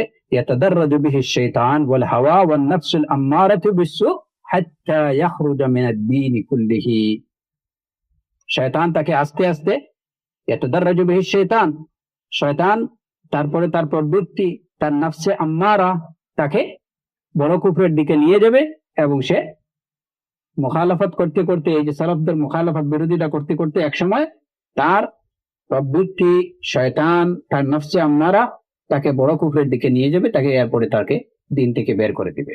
সে এমন কাজ করবে যার দ্বারা সে দ্বীনে ইসলাম থেকে খারিজ হয়ে যাবে।